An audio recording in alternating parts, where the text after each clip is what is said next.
Hi, for this tutorial we're going to take a look at how to create a static web page to be the home page of your WordPress blog. Now if you decide that you don't want to use the blog functionality, you're going to do this and only create the first page but not the second. But let's go ahead and pretend that you are going to use the blog functionality but you want your static page as well. The first thing we're going to do is go into Pages in our dashboard and click on Add New. We're going to title this first page Home. And this is going to be our static page. We're going to set our template over on the right hand side to default template, and then we want to add any content we want in the front page.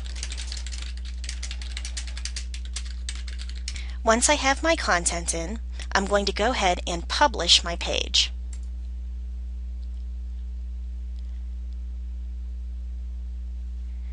Next, I'm going to add another new page, and this will be titled Blog, or you could call it News, Articles, or anything else you'd like.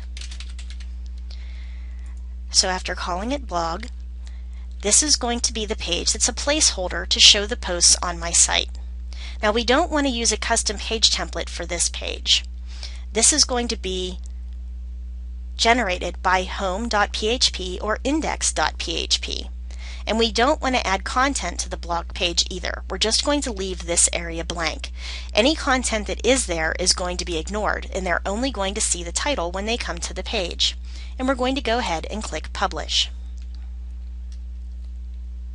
Next, we're going to go to the Administration dashboard. We're going to go down to Settings, and we're going to go to Reading.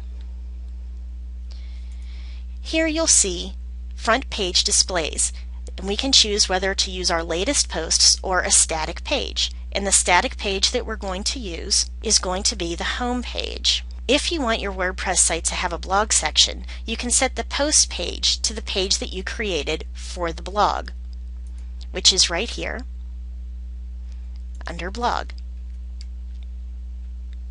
Then you can choose how many blog pages you want to show it the most and how many syndication feeds you want to show. And then for each article in the feed, you can either show a full text or a summary.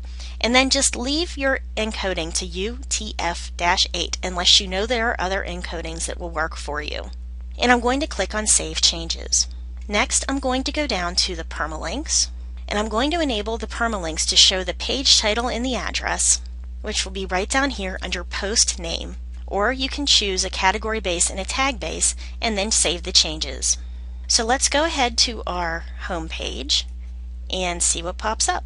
And sure enough, there it is. Our home page now says this is my static page for WordPress Tutorial Hub, and visitors will see this page first and then our comment section underneath. So that's how we change it. So instead of a blog page coming up first on our site, we have a static page come up. And a lot of people like to use that because it could look a lot more business-like and professional than just having a blog on your front page. So I hope this tutorial helped you out, and I will see you at the next one. Thanks for listening.